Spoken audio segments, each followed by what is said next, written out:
সেনাপ্রধান হঠাৎ করে এত বেশি তৎপর হয়ে উঠলেন এবং আমরা দেখলাম রাতারাতি তিনি প্ল্যান করা শুরু করলেন, বৈঠক করা শুরু করলেন? দেখুন, সেনাবাহিনীর বৈঠকের পেছনে বাংলাদেশের অস্থিতিশীল পরিবেশটা তো আছেই। সেনাবাহিনীর দিকে আঙুল তাক করা, সেনাবাহিনীকে নিয়ে অনেক দিন ধরে চলছে, কিন্তু রবিবারে তাকে হঠাৎ করে অনেক বেশি তৎপর হতে দেখা গেল। তৎপর হওয়ার কারণ হচ্ছে যে বাংলাদেশের মানে এই যে যারা দখলদার বাহিনী, তারা সেনাবাহিনীকে মুখোমুখি নিয়ে এসছে। তারা বলছে যে সেনাবাহিনী রাজনীতিতে হস্তক্ষেপ করছে, তারা বলছে সেনাবাহিনী আওয়ামী লীগকে নিয়ে ইলেকশন করতে চায়, মানে নানান ধরনের অভিযোগ তাদের বিরুদ্ধে দেওয়া হয়েছে। ফলে সেনাবাহিনীর যিনি প্রধান, তার সম্ভবত প্রয়োজন পড়েছে যে তার অফিসারদের সাথে এই ব্যাপারগুলো নিয়ে ডিসকাস করা, কথা বলা। কারণ তিনি একটি বাহিনী পরিচালনা করেন, বাহিনীর প্রধান।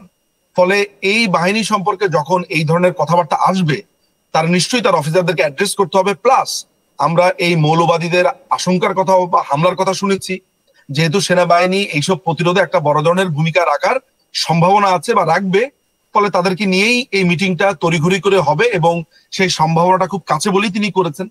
এই কারণেই তিনি করেছেন, এটাই আমি বিশ্বাস করি। পাশাপাশি আরো একটা বিষয় কিন্তু বেশ নজরে এসেছে, আমরা যে নামটা দেখলাম যে সেনাবাহিনী হঠাৎ করে বাংলাদেশের রাস্তায় রীতিমতো চলাফেরা করছেন, তারা বার্তা দিচ্ছেন, সেনাবাহিনীর তরফ থেকে যে বার্তাটাও দেওয়া হচ্ছে, সেনাপ্রধান নিজে বার্তা দিয়েছেন যে উস্কানিমূলক কোনো মন্তব্যে বা প্ররোচনায় কেউ পা দেবেন না, স্পষ্ট বার্তা দেওয়া হয়েছে। কোথাও গিয়ে বাংলাদেশের পরিস্থিতি যে এতটা খারাপ হয়ে যাচ্ছে, এবার রাশ টানার একটা চেষ্টা। সেনাবাহিনীর ট্রুপস বাংলাদেশে অনেকদিন ধরেই আছে। 5ই আগস্টের পর থেকেই সেনাবাহিনী গত 7-8 মাস ধরে ঢাকার রাস্তাতে বা বাংলাদেশের রাস্তাতে আছে। এটা নতুন কোনো ঘটনা না, এবং সেনাবাহিনীকে ম্যাজিস্ট্রেসি ক্ষমতাও দেওয়া হয়েছে। ইয়েস, এই সাম্প্রতিক সময় যখন সেনাবাহিনীকে এই টোকাইগুলো নিয়ে নিন্দে মন্দ করলো, তাদেরকে জনতার মুখোমুখি কাতারে তাদেরকে টানিয়ে নিয়ে আসলো, তাদের মুখোমুখি একটা সংঘর্ষের মতো অবস্থা তারা নিয়ে আসলো, তখন সেনাবাহিনীর অনেকগুলো ইউনিট বা ঢাকার বিভিন্ন ইউনিটকে নির্দেশ দেওয়া হয়েছে তাদেরকে প্রস্তুত থাকার জন্য যে কোনো অপ্রীতিকর সিচুয়েশনের জন্য। কারণ এই টোকাইরা এর আগেও আপনার AK-47 তারপরে বিভিন্ন ধরনের অস্ত্র নিয়ে আপনার মানুষকে হত্যা করেছে, পুলিশকে হত্যা করেছে।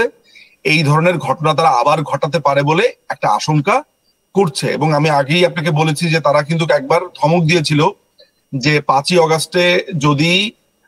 আগস্টে তাদের সশস্ত্র বিপ্লব করবার সম্পূর্ণ প্রস্তুতি ছিল। তো কিছু টোকাই যদি বলে যে তারা সশস্ত্র বিপ্লব করবে, অস্ত্রটা পেল কোথায়? তার মানে বাংলাদেশে এখনো অবৈধ প্রায় 15-16 হাজার অস্ত্র আছে। পুলিশের অস্ত্র যে ছিনতাই করা হয়েছে সেগুলো কোথায়? এই যে পুলিশের অস্ত্র ছিনতাই করা হলো, থানা লুট করা হলো, সেই অস্ত্রগুলো যে নেওয়া হলো সেগুলো কি উদ্ধার হয়েছে? হয়নি। ইউক্রেনের কিছু অস্ত্র যে মিয়ানমার হয়ে বাংলাদেশে এসেছে, সেইটা কোথায় গেল?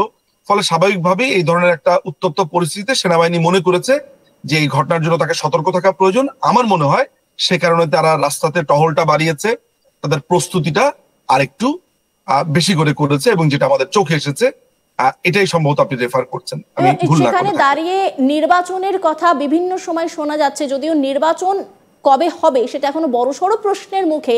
এরপরে কি পরিস্থিতিকে আস্তে আস্তে শান্ত করে নির্বাচনের পথে হাঁটার কোনো প্ল্যান শোনা যাচ্ছে?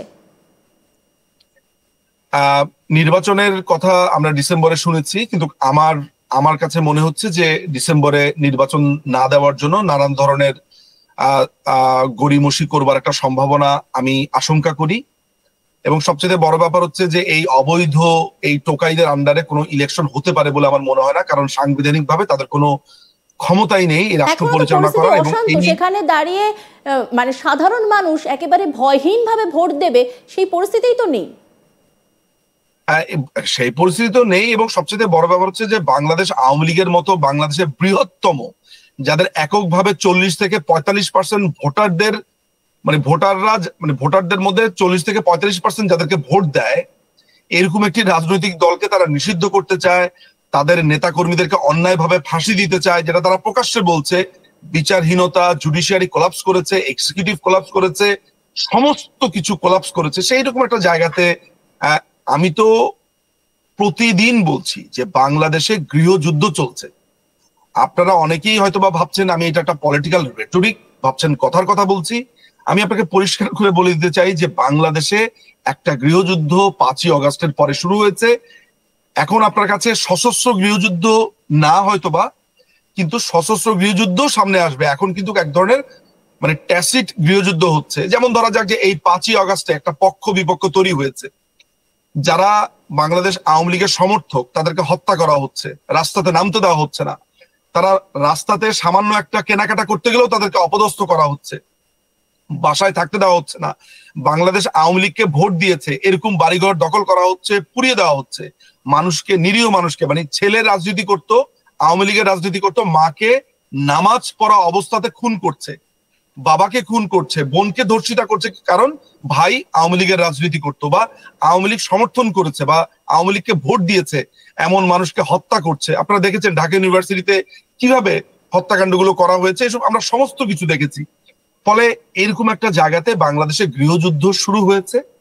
এই গৃহযুদ্ধটা যখন দেয়ালে আমাদের, যেমন আমি বাংলাদেশ আওয়ামী লীগের একজন সমর্থক, আমি কতদিন পর্যন্ত এমন অপেক্ষা করব যে আমি আমার দেশে ফিরতে পারবো না, আমি আমার বাবা মাকে দেখতে পাবো না, আমার নামে 18টা হত্যা মামলা দেওয়া হয়েছে, অথচ পুরো জুলাই অগাস্ট জুন জুড়ে, জুনের 17 থেকে শুরু করে আজ পর্যন্ত, আমি সেই সময় চেন্নাইতে ছিলাম ভারতের আমার মার চিকিৎসার জন্য, এবং তারপর আমি ইংল্যান্ডে ছিলাম। সুতরাং আমার বিরুদ্ধে এই ফেব্রুয়ারি মাসেও মামলা দেওয়া হয়েছে একটা, আপনার যাত্রাবাড়ি থানাতে মনে হয়, সরি সাভারে একটা মামলা দেওয়া হয়েছে। ফলে এই যে আমার বিরুদ্ধে এই 18টা মামলা, এরকম ভাবে শত শত নেতাকর্মীদের বিরুদ্ধে মামলা, অথচ আমি কিন্তু বাংলাদেশ আওয়ামী লীগের একজন সমর্থক মাত্র এবং ভাষ্যকার, বলি, বিশ্লেষণ করি। তাহলে আপনি বুঝে দেখেন যে আমার গলা চাপ দিয়ে যখন দেয়ালে ঠেকানো হয়েছে, আমি অস্ত্র হাতে তুলে নিবই এবং নিতে বাধ্য হব, অবশ্যই বাধ্য হবো। কারণ আমি আমার মাতৃভূমিকে মুক্ত করব না, যে মাতৃভূমিতে আমি যেতে পারবো না, যে জন্মভূমিতে আমি যেতে পারবো না, আমাকে কথা বলতে দেওয়া হবে না, আমাকে সেখানে যেতে দেওয়া হবে না, আমার আত্মীয় স্বজনকে দেখতে দেওয়া হবে না। ফলে আমি স্বাভাবিকভাবে একসময় সশস্ত্র, মানে আমার দেশকে মুক্ত করার জন্য আমি যদি এরকম একটা অবস্থাতে সশস্ত্র ভাবে রেডি হই বা চিন্তা করি, আমার মনে হয় না আমার চিন্তায় কোনো ধরনের ভুল আছে। পাশাপাশি দেখুন, সেনা প্রধানের যে বার্তা, তার সেই বার্তার পর হাসিনা তিনি বার্তা দিয়েছেন, তিনি পর্যন্ত কোট আনকোট বলেছেন ওদের সময় ফুরিয়ে আসছে, এই কথা কিন্তু তিনি বলেছেন। এবার কি কোথাও গিয়ে আওয়ামী লীগও এবার একটা প্ল্যান করা শুরু করেছেন? মানে হাসিনাও কি কোনো প্ল্যান করতে শুরু করেছেন, তিনিও কি দেশে ফিরবেন খুব শীঘ্রই? ব্যাপারটা আসলে এইভাবে দেখার সুযোগ আমার নাই। বাংলাদেশ আওয়ামী লীগের সভানেত্রী এবং বাংলাদেশের মাননীয় প্রধানমন্ত্রী শেখ হাসিনা, তিনি শুধু আওয়ামী লীগের নন, তিনি সারা বাংলাদেশের নেত্রী, অসংখ্য মুক্তিকামী জনতার নেত্রী।